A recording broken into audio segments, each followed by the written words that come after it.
नमस्कार, मैं हूं संजय शर्मा। आप देख रहे हैं 4 PM न्यूज नेटवर्क। कश्मीर के पहलगाम में हुए हमले के बाद कई बड़े सवाल खड़े हो गए हैं, जिसके जवाब मोदी सरकार के पास नहीं है। होना ये चाहिए था, इस हमले के बाद देश में सब लोगों को एकजुट होकर इस हमले का विरोध करना चाहिए, जिससे पाकिस्तान और उसके आकाओं के, उसके आईएसआई के एजेंटों के दिमाग और हौसले दोनों टूट जाते हैं। उनको लगता कि ये वो भारत है जहां पे उनकी नापाक कोशिशें कामयाब नहीं होने दी जाएंगी। लेकिन अफसोस, भारतीय जनता पार्टी के कुछ नेता नफरत की आंधी में इतना बह गए हैं कि जगह जगह पे वो मुसलमानों को टारगेट कर रहे हैं, निशाना बना रहे हैं। पहली बार ऐसा हुआ कि कश्मीर में, पहलगाम में, श्रीनगर में पूरे कश्मीर के मुसलमान सड़कों पर निकले, आतंकवाद का विरोध किया। देश भर के मुसलमानों ने जुमे की नमाज से पहले काली पट्टी बांधकर आतंकवाद का विरोध किया। यह नया हिंदुस्तान है। यहाँ के मुसलमान चाहते हैं कि हम लोग देश में प्यार से, मोहब्बत से रहें। लेकिन कुछ लोग इस हमले के बहाने देश में हिंदू मुसलमान खड़ा करना चाहते हैं। कश्मीर के कई सारे मुद्दे ऐसे हैं जो सरकार छुपाती है। कश्मीर के कई सारे ऐसे मुद्दे हैं जो सरकार बताना नहीं चाहती है। कश्मीर में जब चुनाव हुआ तो वहां की फिजा अलग थी। कश्मीर के चुनाव से पहले वहां के लोगों का दर्द अलग था। मैं कश्मीर गया, चुनाव कवरेज करने गया, और उस लाल चौक पर भी गया जहां के चर्चे इस देश की राजनीति में लंबे समय तक होते रहे हैं। मैं आपको उस चुनाव के दौर की बातचीत लोगों को एक बार फिर से सुनवाना चाहता हूं कि जब चुनाव हो रहा था तो कश्मीर के लोग क्या कह रहे थे। मैं आज से कुछ महीने पहले रिकॉर्ड किया गया ये वीडियो आपको सुनवा रहा हूं। एक एक नौजवान का दर्द सुनिए, एक एक शख्स का दर्द सुनिए कि कश्मीर के नाम पर उनको कैसा चला गया है।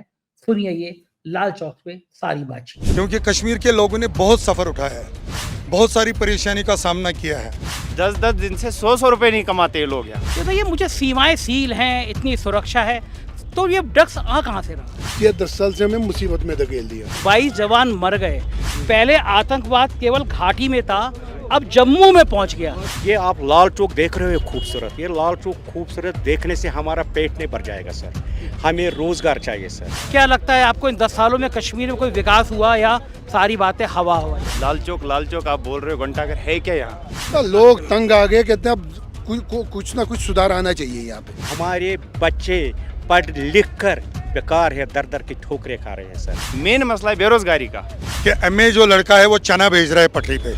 कोई दिल खोल कर बात नहीं, मैं आपके सामने खड़ा हूँ, मैं दिल खोल के बात नहीं कर सकता हूँ।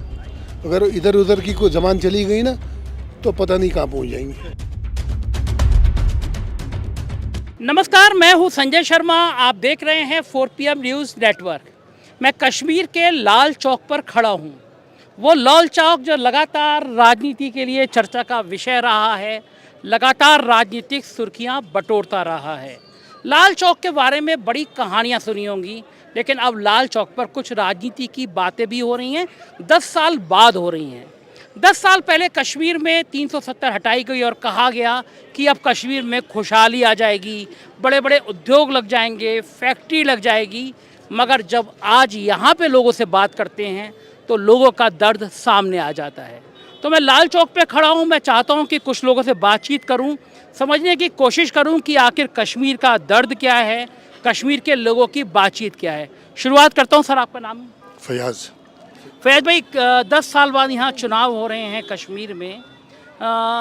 कश्मीर के लोगों का जनमानस क्या है कि इतने साल चुनाव क्यों नहीं हुए? जो बातें की गई थी बहुत बड़ी बड़ी, या फैक्ट्री लगेंगी, उद्योग आएंगे, क्या सच हुआ ये? सबसे पहले मैं आपसे ये बताना चाहता हूँ कि जो कश्मीर में 10 साल बाद जो चुनाव हुआ है, ये तो पहले भी हो सकता था। क्या कारण रहा इनका कि चुनाव नहीं हो सकता है? चलिए छोड़िए उस बात को। अभी चुनाव हो रहा है, अच्छी बात है, चुनाव हो रहा है। यहाँ पे हर एक को अपना एक राइट होता है अपना नुमाइंदा चुनने के लिए। तो इस वजह से अगर चुनाव हो रहा है, अच्छी बात है। पार्टियाँ उठ रही है, नया यूथ भी आ रहा है, नए नए पार्टियाँ बन रहे हैं। हो सकता है कि अगर ऊपर वाले ने चाहा तो कश्मीर के लिए कुछ अच्छा हो जाए, क्योंकि कश्मीर के लिए अगर कुछ अच्छा होना है तो होना भी चाहिए ज़रूरी। क्योंकि कश्मीर के लोगों ने बहुत सफ़र उठाया है, बहुत सारी परेशानी का सामना किया है। अब दिल खोल के बता नहीं सकता इंसान की कहाँ पे क्या हो गया, लेकिन इन सालों में बहुत परेशानी कश्मीरी ने उठाई है। अब एक आश है एक कश्मीरी को कि चुनाव हो जाएंगे तो उसके बाद में कुछ हमारा भी कुछ अच्छा हो जाए। 10 सालों में कुछ विकास हुआ क्या? जो कहा गया था बड़ी बड़ी फैक्ट्री लगेंगी, बड़ा बड़ा उद्योग लगेंगे, क्या उसमें कुछ हकीकत हो पाई या फिर सब हवा की बातें थी? मैं पहले माइडियर आपसे एक बात करना चाहता हूँ कि आपको कितना टाइम हो गया जी यहाँ पे आए हुए? मुझे 2 दिन हो गए। 2 दिन हो गए। इन 2 दिनों में आपने कितनी फैक्ट्रीज देखी है यहाँ पे? नहीं, मैंने तो फैक्ट्री तो नहीं देखी, लोगों ने बताया कि लगी नहीं, कोई नहीं लगी। मैं इतना बताता हूँ, जो फैक्ट्री जहाँ पे लगी थी वो ऑलरेडी बंद हो गई है। बंद हो गई। हाँ, यहाँ पे आप जाइए जैनाकुट में जाइए, वहाँ पर 30 फैक्ट्रियाँ थी, 30 में से 4 फैक्ट्रियाँ चल रही है, बाकी सब बंद हो गई है वहाँ पे। कारण क्या बंद हो गई? कारण यही हो गया कि यहाँ पे रोजगार है नहीं, चल नहीं पा रहा है। रॉ मटेरियल क्या नाम इसका महंगा हो गया है। जब रॉ मटेरियल तो बाहर से आ रहा है, जब बाहर से आ गया यहाँ पे, जब बेचारा वो यहाँ पे करेगा जो बाहर से, फॉर एग्जांपल आप कोई भी आइटम ले लीजिए, कोई भी आइटम, सेल ले लीजिए, आप एक लैंप ले लीजिए, लैंप अगर बाहर से आ जाता है वो 10 रुपये का या 12 रुपये का मिलता है। जब वो रॉ मटेरियल वहाँ से लाता है तो उसको बेचारे को यहाँ पे 15 रुपये को खुद का पड़ रहा है, तो क्या करेगा वो? मार्केट में भेजेगा क्या और खुद क्या खाएगा? ये भी कारण है। कश्मीर की एक बड़ी समस्या लोगों ने बताया कि यहाँ पे रोजगार की कमी है, बहुत लोग परेशान नजर आए। मुझसे एक सज्जन मिले, उन्होंने बताया कि उनका बेटा एमटेक है, ये उनका एक पड़ोसी पीएचडी किया हुआ है और वो चाय के ठेले और चने बेच रहा है। मैं इतना बता सकता हूँ आपको कि ये छोटी मुँह बड़ी बात कि यहाँ पे एक चीज़ का विकास हो गया कि एमए जो लड़का है वो चना भेज रहा है पटरी पे। इतना मैं बता सकता हूँ आपसे। एक वेल क्वालिफाइड लड़का जो है वो बेचारा आइसक्रीम भेज रहा है, चना भेज रहा है, करे तो करे क्या करे बेचारा। तो इतना विकास हो गया है यहाँ पे। दूसरा विकास ये हो गया, यहाँ पे स्मार्ट सिटी बनी है। स्मार्ट सिटी के लिए इन्होंने एक एरिया ले लिया है, लाल चौक से लेकर करानगर तक। सड़कें 20 फुट की थी, उनको 8 फुट की कर दी। चलने फिरने के लिए, हम यहाँ के लोकल है, चलने फिरने के लिए मुसीबत हो जाती है। जहाँ पे 10 मिनट का रास्ता है वहाँ पे 2 घंटे लग जाते हैं। ये विकास हो गया हमारे लिए। केवल दिखाने के लिए, सजाने के लिए लाल चौक सुंदर नजर आए, इसलिए ये हिस्सा चौड़ा कर दिया। मैं संजय साहब आपको इतना बता सकता हूँ, अगर शमशान में लाइटें लगाएंगे तो उसे क्या बन जाएगा? मुझे इतना बता दीजिए। शमशान तो आखिर शमशान ही रहेगा ना। करना है तो विकास के लिए कुछ कीजिए, रोज़गार कीजिए, रोज़गार के वसाइल खोल दीजिए ताकि ये छोटे छोटे लड़के जो है, पढ़े लिखे बच्चे जो है, ये 4 पैसे कमा ले। इतना कर सकते हैं, क्योंकि जब पढ़ लिख के घर में पढ़े रहे तो कहते हैं कि खाली दिमाग शैतान का घर होता है। जब बच्चे पढ़ लिख कर घर में रहे, करे तो क्या करे? वो बाद में ड्रग्स करता है, कोई कुछ और नशा करता है। इसकी वजह से इकोनॉमिक यहाँ की ख़त्म हो गई है। लोगों ने मुझसे कहा कि इन 10 सालों में कश्मीर के अंदर ड्रग्स का काम बढ़ा है, काफ़ी बढ़ा है, नई पीढ़ी उसकी तरफ जा रही है। मैं बोल रहा हूँ इतना भाई साहब कि अगर मेरा लड़का घर से निकले 1 घंटे बाद अगर नहीं आएगा तो मैं घबरा के नंगे पाँव उसको देखने के लिए निकल जाऊँगा कि कहीं वो भी ड्रग्स के साथ मुब्तला मत हो गया। इतना बोल सकता हूँ। लड़कों की बात छोड़िए, यहाँ की छोटी छोटी लड़कियाँ भी इसमें से मुलव्वस हो गई है। तो ये मुझे सीमाएं सील हैं, इतनी सुरक्षा है, तो ये ड्रग्स आ कहाँ से रहा है? वो तो अल्लाह बेहतर मालिक आ कहाँ से रहा है। कहते हैं ना कि अगर मतलब इंसान चाहे तो मस्जिद के बाहर चप्पल भी चोरी नहीं हो सकती है, तो आए कहाँ से वो तो या तो आप जाने या तो हमारे हुक्मरान जान सकते हैं। हम इतना बोल सकते हैं कि यहाँ पे मतलब अगर हमारे लड़के, हमारे बच्चे जो ड्रग्स कर रहे हैं आया तो आया कहाँ से? देखने वाली बात तो ये है। बाकी इतना हम बोल सकते हैं, वेलकम करते हैं कश्मीर पुलिस का कि जिन्होंने इसमें एक मिशन उठाया है कि उस वजह से थोड़ा बहुत रोकथाम हो रहा है उसमें। मैं देश के बड़े बड़े टीवी चैनल, नाम नहीं लेना चाहिए, मैं देखता हूँ, उसमें प्रधानमंत्री जी का भाषण सुनाई पड़ता है कि देखिए हमने इतना बढ़िया कर दिया कि पहली बार कश्मीर में इतना चुनाव हो पाया, इतने मतदान हो पाया, पहले वोट नहीं पड़ते थे। आपका क्या कहना है? अगर मैं सच्ची बात आपको बताऊं, चुनाव में जितने लोग उठ गए यहाँ पे वो बेरोज़गारी की वजह से उठ गए। पढ़ लिख कर जब घर में बेकार बैठे हैं, बोलते हैं कि बेहतर है घर में बैठने से अच्छा है कि चलो हम भी राजनीति में घुस जाएंगे। आपका कहना ही है कि ये मतदान जो हो रहा है ये भारतीय जनता पार्टी की नीतियों के खिलाफ हो रहा है? हाँ, व्हाई नॉट, क्यों नहीं हो रहा है? हो रहा है। आपको क्या लगता है चुनाव में इस बार पड़ला किसका भारी रहने वाला है? वो तो सियासत के साथ हमारा कोई लेने देना है नहीं। वो तो वो जाने, वो लोग जाने। बाकी वो तो देखे जाएगा, जब रिजल्ट सामने आ जाएगा तो उसका देखा जाएगा। बाकी हम भी दिन में 10 रैलियाँ देखते हैं, कभी एनसी की, कभी पीडीपी की, कभी बीजेपी की, वो तो आती रहती है। बाकी वोट फॉर एक राशिद इंजीनियर साहब की बड़ी चर्चा होती है, वो तो है ही। क्या लग रहा है उनका भविष्य क्या होगा? अब क्या बताएं हम पॉलिटिकल बातें नहीं, उसमें कुछ नहीं बोल सकते। आपका नाम क्या सर? मेरा नाम मौलाना शहाबुद्दीन है। अच्छा, मैं आपसे भी वही सवाल करूंगा कि 10 सालों में हुकूमत ने जो ये सपने दिखाए थे, क्या वो सपने पूरे हो पाए? देखिए आपको भी पता है हमसे ज़्यादा तो ये पत्रकार लोग जो हैं मीडिया जानती है कि 10 साल में जो जुमलाबाजी हुई है उसका क्या नुकसान देश को हुआ है। और मैं कहना चाहूँगा असल में मैं तो दिल्ली से हूँ लेकिन मुझे सिर्फ यहाँ पे जो है 4 दिन हुए हैं आए हुए हैं और मैं सुपौल विधानसभा में कैंपेनिंग के लिए आया हूँ। कौन सी पार्टी की? कांग्रेस पार्टी की। अच्छा, कांग्रेस की। जी जी। तो सिर्फ जुमलाबाजी की सरकार रही है, ये मीडिया भी जानती है अच्छी तरह और लोग खुल के बोलना नहीं चाहते, लेकिन हम चूँकि पार्टी से खुल के बोलेंगे। तो आपको वहाँ से स्पेशली भेजा गया है कि चुनाव? जी जी, मैं दिल्ली से स्पेशली आया हूँ। आज मुझे थोड़ा सा यहाँ काम था, कुछ लोगों से मुलाकात करनी थी, इस वजह से मैं यहाँ आया हूँ और यहाँ से घूमता तो हुआ आपके जा रहा था। जितने आपने लोगों से बुलाया। बात हुई उनका क्या मानना है? वो इस वक्त जो है 10 साल की जो पार्लियामेंट की जो सरकार है वो सब लोग जान रहे हैं, उनसे वो परेशान है। वो चाहती है कि भाई कांग्रेस जो है आए और अच्छा करे लोगों के लिए, जो इन्होंने 10 साल में, अब चुनाव क्यों नहीं करवाया इन्होंने 10 साल में? हाँ, ये बड़ा सवाल तो है। इतना बड़ा सवाल है देश के अंदर कि आप अपने मन से आप जो चाहते हो वो कर लेते हो। आप कहते हो कि जी हम लोगों का दुख जानते हैं, तो दुख कश्मीरियों का क्या दुख जाना? आपने कश्मीर का क्या दुख जाना है? 10 साल आपने जो है चुनाव बंद कर दिया, लोगों को जो है नज़र बंद कर दिया, तो आप तो एक तरह से जो है हिटलर वाली सरकार चला रहे हैं। ये तो सारे लोग जानते हैं, कोई कहने की बात नहीं है। और जितना भी चूँकि हमारा जो सुपौल विधानसभा है, सुपौल जो है वो थोड़ा सा जो है गांव का इलाका पड़ता है, वहाँ से लोगों से बात, तो उनके पास फैसिलिटीज़ नहीं है, क्या करेंगे? बात है, बहुत पीछे हो गया। आपका नाम क्या है सर? मोहम्मद बिलाल नाम है मेरा। बिलाल जी, 10 सालों से यहाँ पे चुनाव नहीं हुए थे, सुप्रीम कोर्ट के आदेश के बाद अब चुनाव हो रहे हैं। 10 सालों में जो बातें की गई थी बड़ी बड़ी कि कश्मीर में बहुत सारे उद्योग लग जाएंगे, लोगों को बहुत रोज़गार मिल जाएगा, क्या हकीकत में कुछ हुआ या ये सिर्फ हवाबाजी थी? ये हवाबाजी है, पूरी कहानी जो है ना हवा पे बनी है। कोई ऐसा काम नहीं हुआ 10 साल में। काफ़ी लोग घबराए हुए हैं अभी भी। कोई दिल खोल कर बात नहीं, मैं आपके सामने खड़ा हूँ, मैं दिल खोल के बात नहीं कर सकता हूँ। अगर इधर उधर की कोई ज़बान चली गई ना तो पता नहीं कहाँ पहुँच जाएंगे। ये डर है अभी कश्मीर का? बहुत डर है, क्या बात है। मैंने परसों एक आदमी से कहा, मैंने कहा सरकार हमसे चलती है, तो उनने कहा आप सरकार चलाओगे, उल्टा मेरे को माला डाल दिया। ऐसी बातें बात करने से डरते हैं। आज मैंने थोड़ी ज़रूरत की, मैं आपके सामने खड़ा हो गया, नहीं तो हम बोल नहीं सकते हैं। ये डर क्या पहले भी था या इन 10 सालों में पैदा हुआ कश्मीर? नहीं, ये 10 सालों में, पहले इतना डर नहीं था। हमारी यहाँ की लोकल जो पुलिस है, आर्मी है, काफ़ी मिलजुल के हम रहते थे। पुलिस चाहे कोई भी हो, मिलजुल। अब ये 10 साल से हमें मुसीबत में धकेल दिया। वो लोग कहते हैं कि 10 सालों में पत्थरबाजी की घटनाएं कम कर दी हमने, आतंकी घटनाएं कम कर दी हमने। भाई साहब, पत्थर फेंकने वाला 3-4 साल का बच्चा है, उसको छोड़ के उसके बाप को ले जाते, उसकी माँ को ले जाते, और क्या करें? सब डर के मारे। बच्चे तो अब सब बच्चों ने बंद कर दिया बच्चों को बाहर निकलना, और ड्रग में इतना लगा दिया बच्चों को, इधर पूछो नहीं, इतना सपोर्ट मिल रहा है उनको। ये ड्रग की एक पहली बार मैं सुन रहा था, मुझे उम्मीद नहीं थी, क्योंकि मैंने आज सुबह से आके कई जगह बात करी, ये मुद्दा हर जगह निकल के आया कि कश्मीर के नौजवानों को ड्रग्स बहुत सप्लाई पूरा ड्रग। आज हम किसी को, अगर मेरे सामने कोई नशा भी करे, मैं बोल नहीं सकता हूँ बेटा नशा नहीं करो, गलत बात है, मेरे पे उल्टा इल्ज़ाम आ जाएगा। हाँ जी, क्यों रोक रहे हो? कोई भी आप अयाशी कर लो, कोई रोकथाम नहीं है। बस बच्चे यूं ही निकलते हैं घर से, शाम को आगे कोई आया नहीं आया, 2 दिन बाद 3 बाद, बस नशे की लत लग गई है यहाँ पे। कश्मीर में कभी इतना ड्रग्स की कभी कोई बात तो नहीं? ना नहीं थी। पहले इतना, मैं भी जस्ट आई एम 60, मैंने अपनी लाइफ में इतना नहीं देखा था जितना आज मैं देख रहा हूँ। राजनीतिक गलियों कोचों में खड़े छोटे छोटे बच्चे, कोई इंजेक्शन लगाता, कोई स्मैक, कोई कुछ पीते रहते। कारण क्या? नशे में नई पीढ़ी कश्मीर की बेरोजगारी, और क्या।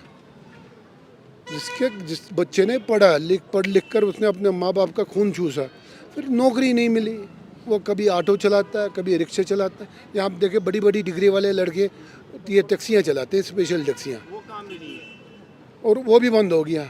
पहले हमको दिखाया वो ना क्या है, जन्नत के बहुत दिखाए, अब नरक बना दिया सबको। काम ही नहीं है, बेकार बैठे। मैं आज 15 रोज से मैंने दुकान पे बोनी नहीं की है, 15 रोज से, और मेरे पास 6-7 लड़के काम करते हैं। कारण यही टूरिस्ट ख़त्म कर दिया, पता नहीं क्या हुआ। अगस्त से तो बंद ही है टूरिज्म, लोग कम आ रहे हैं। हमारी तो बेस जो है ना, रीत की हड्डी जिसे कहे ना, वो टूरिज्म में, उसको रोक दिया। वो तो रिमोट कंट्रोल पे चलता है हमारा टूरिज्म यहाँ कश्मीर का। और मेन जो हमारी है ना कश्मीर की जो इंडस्ट्री है, दैट्स टूरिज्म। ठीक बात। उसको घुमाते हैं एक रिमोट कंट्रोल पे। आज इतने जाएंगे, आधे वापस आएंगे, आधे जाएंगे। जैसे पहले दिल खोल के आते थे, फिल्म इंडस्ट्री वाले आते थे, शूटिंग वो ये हमारा और है क्या। और एप्पल तो हमारे यहाँ से जाते थे, फ्रूट्स वूट्स उसका भी अब इम्पोर्ट करा दिया, कहीं ईरान से कहीं उधर से कश्मीरी को बिठा दिया। हमारी पेटी जाती थी 1500 रुपये की, आज 150 की मिलती है, एक सिफर घटा दिया उस पर। और लोकल में माल बेचते सारा। हमारा माल दिल्ली, यूपी, बम्बई, महाराष्ट्र सब जगह जाता था, लेकिन आज वो कस्टमर है ही नहीं। सब बोलते हैं जी कश्मीर का माल नहीं लेना है, कश्मीर का माल नहीं लेना है। 10 साल बाद यहाँ चुनाव हो रहे हैं और बड़ी निगाहें, पूरी दुनिया की निगाहें कश्मीर में कि कश्मीर के ह्यूमन राइट्स की बात कौन करेगा, कश्मीर के अधिकारों की बात कौन करेगा, कश्मीरी की बात कौन करेगा। क्या लग रहा है कि कौन सा गठबंधन आपको इस समय आगे जाते हुए नजर आ रहा है? कश्मीरी अपनी बात खुद करेगा, किसी पे भरोसा नहीं है। चाहे आप नेशनल ले लो, कांग्रेस ले लो, कोई भी पार्टी ले लो, we don't believe any person. हम अपने बलबूते पे खड़े हैं, देखते हैं ऊपर वाले ने हमारे इस नाम पे क्या लिखा होगा। लेकिन ये सब लोग वोट तो सब डालेंगे। 70 साल से हमें यही तमाशे मिले देखने को, कभी ये कभी ये। हम भरोसे से आपको वोट दे रहे हैं और आप गठजोड़ करते हैं हमारे दुश्मन के साथ। क्या बात है, हमारे वोट का क्या हक है? मैं आपको वोट दे रहा हूँ और आप मेरे को ताक में रख के दूसरी मेरे अपोजिट पार्टी से हाथ जोड़ लेते। ये कोई इलेक्शन हुआ? क्यों खरीद और फरोख्त होती है, पैसों से इलेक्शन चलती है। लेकिन वो प्रधानमंत्री जी कह रहे हैं कि इतना मतदान कभी नहीं हुआ जितना वोट इस बार पड़ गया। इतना मतदान कभी नहीं वो तो उनकी नजरी है, हमारी अच्छा, अगर ज्यादा मतदान तो हुआ है तो ज्यादा मतदान क्यों हुआ होगा? सरकार के पक्ष में लोग तंग आ गए, कहते हैं अब कुछ ना कुछ सुधार आना चाहिए यहाँ पे। आवाज चाहे वो उसकी जगह गद्दे को भी वोट डालना पड़े ना, हम डालने को तैयार हैं। लेकिन यहाँ हालात ठीक होने चाहिए। यहाँ बेरोजगारी की मारे से लोग पागल हैं, डिप्रेशन में लोग चले गए हैं। ये नहीं छोटे बच्चे पढ़े लिखे सब। हाँ, मैं ये तो देख रहा हूँ, मैं सुबह से जिससे बात कर रहा हूँ घर में जवान बैठा हो और बाप माँ उसका मुंह देखेगा दिन भर, लिखा पढ़ा के मजदूरी करके बच्चे को पढ़ा दिया और खाम में नौकरी नहीं मिल रही। आप हमारे यहाँ चले जाओ ऑफिस में, कहीं आपको जवान लड़का नहीं मिलेगा। यही सिफारिश वाले जिसके पीछे सियासी दबाव हो, ये हो, वो उनको नौकरियाँ मिलती है। बाकी अपने जो मेरिट पे है ना, अपनी बेस पे कोई नौकरी नहीं पाता है। बिल्कुल ठीक है, ये दर्द है कश्मीर के लोगों का। आपका नाम क्या है सर? मैं जम्मू से हूँ, मैं परसोत्तम हूँ। जम्मू में हैं। जम्मू के क्या हालात हैं? जम्मू ठीक है हालात जनाब। हालात ठीक है। क्या लग रहा है 10 सालों में क्या जो 370 हटी उसके बाद कश्मीर का अच्छा हुआ या खराब हुआ? कश्मीर में हमें तो कश्मीर में आते जाते कश्मीर में उससे बहुत फर्क पड़ा। अच्छा है अभी कश्मीर, अच्छा हुआ है। पहले बहुत पहले क्या क्या खराब लगता था, अब क्या क्या अच्छा लगा? पहले जाके घूम नहीं सकते थे, 5 बजे के बाद तो कोई दिखाई नहीं देता था इधर। ये कब की बात कर रहे हैं? क्योंकि 2014 में मैं आया तो मैं तो खूब घूमा था यहाँ पे। जो 14 के पहले की बात है जनाब, ये 89 के बाद बहुत ही हालात ख़राब थे इधर। 89 के बाद ना तो इतने हालात ख़राब थे, कोई साफ नहीं। अभी 14 के बाद फिर हालात ठीक है जहाँ। यहाँ पे कुछ कश्मीर में आपको कोई बड़ी फैक्ट्री का नाम बता सकते हो लगी हो? हाँ जी, इन 10 सालों में कोई बड़ी फैक्ट्री का नाम बता सकते हो जो लगी हो? फैक्ट्री फूट्री के बारे में कोई नॉलेज नहीं है। कोई पता नहीं है। कोई बड़ा रोजगार का ऐसा काम जिसको पीढ़ी पीढ़ी बता सकते हैं? रोजगार का काम तो कश्मीर में 10 सालों में क्या अच्छी काम कर दी सरकार ने, ये बता सकते हैं? अच्छा काम यही है कि जब मिलिटेंसी में जो फर्क पड़ गया इधर बहुत। अभी प्रधानमंत्री जी ने शपथ ली है, 100 दिन में 21-22 बहादुर सैनिक शहीद हो गए 100 दिनों में, तो कहाँ फर्क पड़ गया? जनाब देखो मेरी बात सुनो, इतने जल्दी तो मिलिटेंसी तो खत्म नहीं होगी, छुटपुट तो घटनाएं हो रही हैं जम्मू एरिया में। आप 100 साल में 100 दिन में 22 जवान मर गए। पहले आतंकवाद केवल घाटी में था, अब जम्मू में पहुंच गया। तो ये आतंकवाद खत्म हुआ? आप तो जम्मू से आ रहे हैं, बढ़ गया? नहीं, जम्मू में हुए ये घटनाएं अभी हुई हैं जम्मू में। तो किसकी विफलता है ये? किसकी विफलता नहीं है? है तो जो गवर्नमेंट की विफलता है। तो जम्मू के लोगों को ये दर्द नहीं हो रहा कि घाटी का आतंकवाद, ये सरकार ऐसी है कि इसे जम्मू तक ले आई? नहीं देखो मेरी बात सुनो, देखो जम्मू में पहले घटनाएं नहीं हुई, अभी हुई हैं 2-3 महीने पहले हुई हैं, 2-3 महीने। तो अभी प्रधानमंत्री जी ने भी 3 महीने पहले ही तीसरी बार शपथ ली है। हाँ शब्द लिया। बाकी है कि जो घटनाएं थी ये इतनी जल्दी बंद भी नहीं होगी, जो तो टाइम लगेगा। और कितना टाइम लगेगा? 10 साल से हुकूमत चला रहे हैं साहब, और कितना समय चाहिए? उम्र भी अब 75 साल हो रही है। 30-40 साल से हो रहा है, इतनी जल्दी कहाँ खत्म होगा जी? तो अब वो 10 साल खत्म हो गए, 10 साल पर्याप्त नहीं थे? उन्होंने तो कहा था कि 100 दिन में सब खत्म कर दूंगा। फर्क बहुत पड़ा है, लेकिन आगे अभी है मिलिटेंसी कहीं कहीं। नहीं, ठीक बात। आपका नाम क्या है? यूनिस अली। आप उसके बारे में नाम बताइए। नहीं कर सकता हूँ बात। आप मत करिए बात, नाम तो बता दिए। बात यूनिस अली मेरा नाम। इसका नाम बताइए, ये बहुत प्यारी लग रही लोना है। इसका नाम। लोना, ये कितने साल की है? होगी दो, इसका तो पता नहीं ना इसका। अच्छा, है बहुत प्यारी सी, ये काटती वाटती तो नहीं है? नहीं 10 सालों से कि यहाँ पे राष्ट्रपति शासन था, 10 सालों बाद चुनाव हो रहा है। 10 सालों में कितना विकास हुआ कश्मीर का, क्या लगता है आपको? सर आपके माध्यम से मैं जो रूलिंग पार्टीज़ है उनसे ये कहना चाहता हूँ सर, 10 साल से हमारी मांग थी यहाँ पे इलेक्शन होना चाहिए, इलेक्शन होना चाहिए। खाली कश्मीरी लोग नहीं बोल रहे थे, जम्मू कश्मीर के लोग बोल रहे थे इलेक्शन होना चाहिए। अब जब इलेक्शन हुआ सर, ठीक है, बहुत अच्छी बात है, इलेक्शन हुआ, कौन सी पार्टी सत्ता में आएगी, कौन सी आएगी वो हमें पता नहीं, वो लोगों के ऊपर डिपेंड है सर किसको वोट। लेकिन जैसे ऑलरेडी मेरे भाई साहब ने कहा, यहाँ बेरोज़गारी बहुत है। ये आप लाल चौक देख रहे हो खूबसूरत, ये लाल चौक खूबसूरत देखने से हमारा पेट नहीं भर जाएगा सर। हमें रोज़गार चाहिए सर। हमारे बच्चियाँ, हमारे बच्चे पढ़ लिख कर बेकार है, दर दर की ठोकरें खा रहे हैं सर। और कहीं हमारी बच्चियाँ, हमारे बच्चे 3,000 4,000 रुपये as a sales girl, as a sales boy काम करता है। वो अपना खर्चा निकालेंगे सर या अपना माँ बाप का करेगा, क्या करेगा सर? आप बता दीजिए सर। स्मार्ट सिटी बनाया, अच्छा है, फर्स्ट क्लास है, लेकिन जो यहाँ का यूथ है उनके बारे में सोचो सर, आप उनके बारे में सोचिए सर। हमारा यही क्वेश्चन है, उनके बारे में सोचो। उनको हर किसी सरकार ने वादे किए हैं हम उनको रोज़गार देंगे, लेकिन आज तक किसी को रोज़गार नहीं मिला। और जो डिलवेज यहाँ पे है, जो डिलवेज मुलाजिम है 17 साल से, 18 साल से, 15 साल से, उनको परमिट नहीं किया गया। वादे तो बहुत किए गए लेकिन परमिट उनको नहीं किया गया। उनका 10,000 12,000 रुपये में क्या बनेगा सर उनका? वो बेचारी, वो भी मुद्दा एक है। ये सवाल आपको उठाना से वहाँ आगे उठाना है, आगे भेजना है सवाल। कश्मीरी लोगों की डिमांड क्या है सर? कश्मीरी लोग क्या चाहते हैं? बिल्कुल ठीक बात है आपकी बात कि सबको एक रोजगार चाहिए। क्या लगता है कौन सी सरकार, कौन सा गठबंधन ऐसा है जो ये काम कर पाएगा? सर बहुत सारे वादे हमने देखे हैं, हर किसी सरकार के वादे देखे हैं, लेकिन आज तक किसी ने पूरे वादे नहीं किए। क्या नाम है आपका? मेरा नाम अब्दुल मजीद है। वही भाई, कश्मीर में 10 साल बाद चुनाव हो रहे हैं जी, क्या लगता है आपको इन 10 सालों में कश्मीर में कोई विकास हुआ या सारी बातें हवा हुआ? हाँ, बहुत कुछ हुआ सर। जैसे रोड बड़े थे, छोटे हो गए। लाल चौक आप बोल रहे हो, घंटाघर है क्या यहाँ? यहाँ पे बड़ा रोड था। देखो सर, लगभग 2 साल से लोग बिल्कुल बैठे हैं। यहाँ काम धंधा कुछ नहीं है, चाहे राज्य सरकार हो, केंद्र सरकार हो।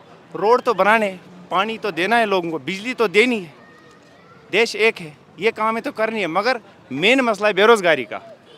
लोग पढ़े लिखे लोग कपड़े बेच रहे हैं, वो काम भी नहीं है। 10-10 दिन से 100-100 रुपये नहीं कमाते ये लोग यहाँ। अगर किया है 10 साल में सरकार ने, क्या किया है यहाँ? रोड बनाना तो आम बात है, ये तो हर जगह बन रहा है, मगर जो पेट है, बेरोजगारी है, वो पीक पे है यहाँ। लोग चुनाव में क्यों जा रहे हैं? इस साल मतदान हुआ यहाँ, लोग उन्हें अच्छे वोट डाले। मसला क्या? बेरोजगार है, घर में बैठे हुए हैं।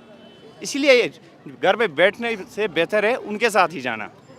बाकी उन्होंने भी 50 साल से यहाँ पे हुकूमत की है, कुछ नहीं हुआ है यहाँ, कुछ भी नहीं हुआ है। कश्मीर में एक कहावत है, अशुभस्वाद कुरमुत बोय बनाऊँ बादशाह। अब इसका हिंदी अर्थ बताइए। हमने बाप दादा से वादा किया है, उसका भाई बादशाह बनेगा कश्मीर का।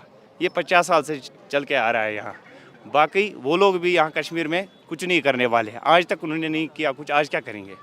पढ़े लिखे जवान, बाकी अनपढ़ के, जो अनपढ़ है मेरे जैसा, जिसने पढ़ा नहीं है, उसको भी दुनिया में रहने का हक है, उसके लिए भी काम होना चाहिए। जब पढ़े लिखे के लिए कुछ नहीं है तो हमारे लिए क्या होगा?